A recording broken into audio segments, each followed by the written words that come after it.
Ce tout petit détail peut tout simplement tuer ton PC gamer. Et le problème est que 85% des gens qui achètent un PC gamer achètent leur alimentation à l'aveugle. Ils risquent de tuer leur PC. Est-ce que tu fais cette erreur? Et pour ça, il y a 3 points à voir et commençons directement. Pourquoi une bonne alimentation, c'est important? Oui, je sais que j'ai un chapeau aujourd'hui, j'expliquerai pourquoi après. Bonne alimentation permet de protéger ton PC contre les dangers du courant. Parce que oui, il est putain de dangereux. Bzz, bzz. Une bonne alimentation qui respecte le standard ATX 2.3 ou 3.0 est censée être sans danger. Mais malgré ce standard, une bonne alimentation permettra de sauver ton PC comparé à certaines d'autres un petit peu plus douteuses qui ont une protection assez assez approximative. Et le problème c'est qu'à la place juste de cramer ton alimentation à 100 balles, c'est carrément tout ton PC qui va faire boum boum. Au lieu de perdre 100 €, tu perdras 1200 € qui est le coût de toute ta config et tu perdras le somme comme Rose dans Titanic. Du coup, une bonne alimentation permet d'économiser du courant et de l'argent. En plus, ça permet de garder ton PC en vie parce que certaines alimentations peuvent littéralement cramer ton PC aussi. Il y a beaucoup plus de PC que tu le penses qui ont des mauvaises alimentations, donc reste bien jusqu'au bout parce que sinon c'est vraiment limite une urgence. Qu'est-ce que c'est une bonne alimentation? Bah, déjà numéro 1, une alimentation qui a des bons composants. Comment savoir qu'une alimentation a des bons composants? Parce que tu peux dire Seb, je t'aime bien. J'ai pas un bac plus 8 en tant qu'électricien et je ne connais pas trop. Effectivement, moi non plus je suis pas un électricien. Je suis un cowboy.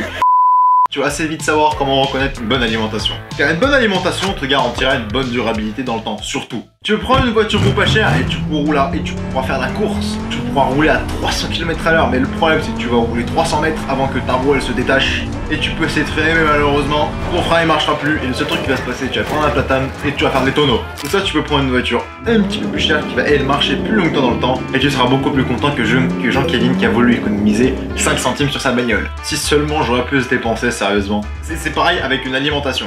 Parce que par exemple, une alimentation correcte, elle pourra marcher pendant 4 ans, sans aucun problème. Mais il est assez peu probable, mais cette possibilité existe, que ton alimentation passe. Hola, ¿cómo estás, hermano? Moi, je peux plus travailler. Aujourd'hui, c'est la grève. Et tout simplement, ton alimentation va cramer si elle n'est pas très bien protégée. Alors qu'une bonne alimentation, elle pourra durer 10 ans sans aucun problème. Et comment savoir ça? C'est super simple. Bonjour équipe, vous savez comment nous faire très bonne alimentation. Je sais comment conquérir le marché complet. Nous faire très bons produits. Alors tu sais quoi? 10 ans de garantie. C'est grâce à la garantie. Une alimentation classique qui est pas trop chère, et bah oui, t'auras la garantie minimale de 2 ans. C'est le minimum légal, donc ils ont pas le choix. Mais par exemple, disons que ton alimentation elle est moyenne et que dans 4 ans elle pète, et bah le constructeur de ton alimentation il s'en bat les couilles, il fera pas remplacer tes composants. Alors petite précision avant que Jean-Kévin pète un câble dans les commentaires et qu'ils disent alors, c'est pas parce qu'une alimentation a seulement une garantie de 2 ans qu'elle va obligatoirement péter après cette garantie. Il y a certaines alimentations vraiment de merde, genre les chinoises. Je sais même pas si elles pourront finir la garantie. Et encore, après l'aspect garantie, est-ce que tu vas te faire rembourser? On verra bien. Après, disons que tu prends une bonne alimentation d'une marque reconnue qui a seulement 2 ans de garantie, il se peut qu'elle ne pète pas. Il se peut que dans 7 ans seulement elle soit endommagée. Une fois même que tu as une bonne alimentation, disons, il y a plein de gens qui font quand même des erreurs. Et c'est le père Fouras qui va te présenter quels sont ces problèmes-là. Et aussi plus tard, je te dirai comment choisir, et ça c'est aussi très important. Mais d'abord, avant le père Fouras, le 80+ rating. Ou le 80+ quelque chose, genre white, gold, bronze, hélicoptère, voilà. En gros, c'est quoi? En gros, c'est le degré d'efficacité de ton alimentation. Ouais! T'as dû entendre ça 1 million de fois, mais honnêtement, qu'est-ce que ça veut dire? Et spoiler alert, c'est pas ça qui fait une bonne alimentation. Alors, pas forcément, il se peut que t'as des alimentations 80+ gold, il y a un... C'est quoi? Il y a même pas un fossé. Il y a le Grand Canyon entre, littéralement. En gros, le degré d'efficacité, ça sert à quoi? Et comment que ça marche? En gros, le degré d'efficacité, c'est plus il est élevé, moins ton alimentation va consommer de courant pour la même unité de puissance. Alors, boum! Mon cerveau, il a explosé, mais en vrai, qu'est-ce que ça veut dire? Parce qu'il y a un truc qui est très important à savoir par rapport aux alimentations, c'est qu'il y aura toujours le courant qui passe dans ton alimentation, il y en a toujours une partie qui appartient en chaleur. Par exemple, disons que ton PC gamer, il consomme 500 watts et que tu as une alimentation de 650 watts avec le degré d'efficacité 80+ white, donc elle va donner 500 watts à ton PC, mais malheureusement, elle va tirer de la prise 600 watts, parce qu'il y a 100 watts qui vont partir en chaleur. Et oui, Jamy. Et plus une alimentation a un degré d'efficacité élevé, moins elle va consommer. Par exemple, une alim 80 plus gold de 850 watts. Aujourd'hui, on va continuer avec l'accent d'allemand. Et donc, la 80 plus gold, au lieu de vous délivrer 500 watts, elle va tirer 545 watts d'humour. Alors que la alim 80 plus gold platinum de 850 watts, elle va tirer seulement 535 watts de la prise. Et en gros, plus c'est élevé, moins la chaleur va être partie en chaleur. Plus le degré est élevé, plus le courant sera renvoyé dans la machine et pas en chaleur. En gros, pour faire simple, on arrête l'accent allemand parce que putain c'est horrible. Au passage, pourquoi j'ai un chapeau? Pour faire simple, c'est pas parce que les ma casquette, il me fallait un truc. Alors j'ai pris le premier truc que j'avais sous la main. Oui, j'ai des chapeaux de cow-boy qui traînent chez moi, va pas chercher à comprendre. J'habite dans un ranch hermano, avec des poules. Donc, jusqu'à un certain moment, c'est bien de prendre un degré d'efficacité élevé jusqu'à un certain point que je vais t'expliquer un petit peu après. Et voici le père Fouras. Oui, je suis le père Fouras, j'ai pris du ventre et en plus j'ai le cancer, let's go. Et voici quelques règles pour les alimentations qui sont super importantes. Vraiment, ces règles sont très importantes car elles permettent de ne pas commettre les erreurs que 90% des gens y commettent. Donc écoute bien jusqu'à la fin. Et le père Fouras c'est un bon youtubeur en plus. Règle numéro 1, ne pas prendre d'autres câbles que ceux donnés par l'alimentation. Quand on regarde les câbles de sortie d'une alimentation, faut voir qu'il y a des pins. Et dépendant du constructeur, ce pin là peut être le pin plus 12 volts et celui-là peut être le pin moins 12 volts. Ou encore autre chose comme connerie, bonne question. Je suis le père Fouras, je les connais pas sur les alimentations, bordel. Carrément même déconseillé par les constructeurs, donc c'est le constructeur te dit non, non, non, fais pas le contini, ne le fais pas. Règle numéro 2. Quand tu connectes ton alimentation à ta carte graphique, si tu as par exemple 2 ports d'alimentation, et assez souvent sur un câble, comme tu peux voir, tu peux, en seulement utilisant un câble, tu peux connecter ici et ici, grâce à l'espèce de fiche d'extension.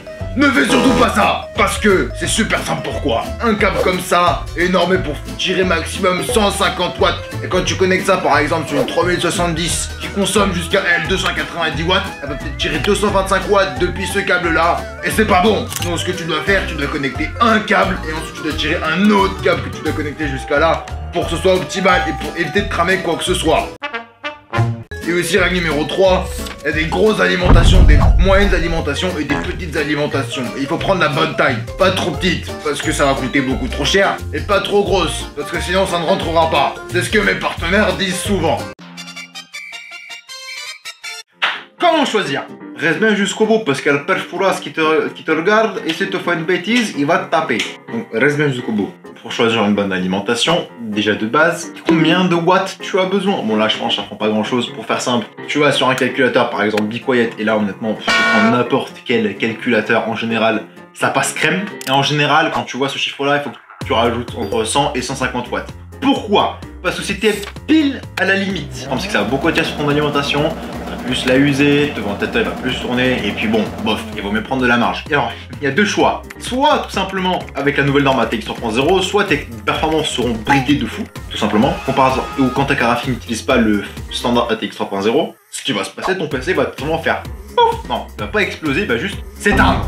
Niet, fini. Il faut pas avoir non plus une trop grosse marge parce que là, le problème c'est qu'après tu vas mettre beaucoup trop d'argent. Et après, il y a une règle en général que beaucoup de youtubeurs poussent. Je suis pas trop d'accord avec celle-ci, donc reste bien jusqu'au bout pour la voir. Ensuite, ATX 3.0, est-ce que c'est important ou pas? En vrai, si tu peux, prends une alimentation avec le TX 3.0 et le nouveau connecteur PCIe 5.0. Alors c'est bizarre qu'il s'appelle comme ça parce qu'à la base c'est le standard de vitesse PCIe 5.0, donc pourquoi ils l'ont nommé comme ça? Pourtant c'est pas la même chose à la base, mais bref. En plus, assez souvent ça veut dire que c'est une bonne alimentation parce que juste pour pouvoir avoir les standards ATX 3.0 sur son alimentation, il faut avoir une alimentation d'enculé littéralement. Avec les dernières cartes graphiques de chez Nvidia, le truc est cool à savoir. Si tu as une alimentation avec la TX 3.0, le nouveau connecteur 12BHPWR, putain c'est compliqué ce nom de merde, bah il est en connexion directe avec l'alimentation. Et ça c'est bien parce que là bah, déjà le connecteur il est assez douteux, du moins dépendant du code du comment tu le crois, et surtout utiliser ça avec un adaptateur assez miteux. Et après encore d'autres critères pour savoir comment choisir son alimentation. Mais d'abord, une règle générale qui est poussée par beaucoup de personnes, lequel moi je suis pas du tout d'accord, qui est garder une alimentation 10 ans. Non. Pourquoi je suis pas d'accord? Parce que effectivement, être prêt à dépenser 30 balles de plus pour avoir une bonne alimentation, c'est bien. Mais le problème c'est qu'à ces gens, beaucoup de gens ce qu'ils vont faire, ils vont prendre une config classique et ils vont mettre une alimentation à 200-300 boules, histoire d'avoir de la marge, de se dire tu sais quoi, au lieu de prendre une 1850 watts, je vais prendre une 1000. Pour une 1200 watts au cas où, comme ça j'ai de la marge le jour où dans 8 ans je souhaiterais changer ma config j'aurai de la marge. Moi je suis pas trop d'accord avec ce concept parce que 10 ans ça fait beaucoup 10 ans. 10 ans il y a beaucoup de changements qui peuvent arriver. Disons qu'il y a un boob, il a acheté une alimentation il y a 5 ans. Dans l'esprit de la garder 10 ans, c'est sur son alimentation, il se peut qu'elle marche bien. Le problème, 5 ans plus tard, il se passe quoi? ATX 3.0 vient de sortir. Merci beaucoup. Disons que série 5000 sort de chez Nvidia. Oh, ATX 3.0 obligatoire. Peut-être que oui, peut-être que non. Je sais pas, j'ai pas une boule de cristal, je travaille pas chez Nvidia, je peux pas savoir. Il se peut qu'il y ait encore des nouvelles nouveautés qui sortent, etc., etc., etc. Et je ne parlerai pas de garder sur mon alimentation de 10 ans. Il se peut qu'il y ait de nouveau le Covid en 5 ans. On pourra même peut-être visiter l'espace grâce à Elon Musk. Dieu ne sait ce qui va se passer dans 5 ans, donc je parlerai pas vraiment pour garder 10 ans une alimentation. Et ensuite, qui choisir? Tout ce qui est de la marque et surtout qui propose une garantie de plus de 10 ans. Asus ROG, Seasonic, FSP. Pas de la sous-marque, 80 plus gold, si t'as vraiment pas d'argent, 80 plus bronze, mais vraiment pas en dessous. Et au passage, une petite surprise. Les cartes mères actuelles, c'est un énorme bordel. Est-ce qu'il y a une carte mère pas chère? Est-ce qu'il y a une carte mère beaucoup trop chère? Est-ce que c'est vraiment rentable? Est-ce que c'est une arnaque? Et je réponds à cette question dans cette vidéo.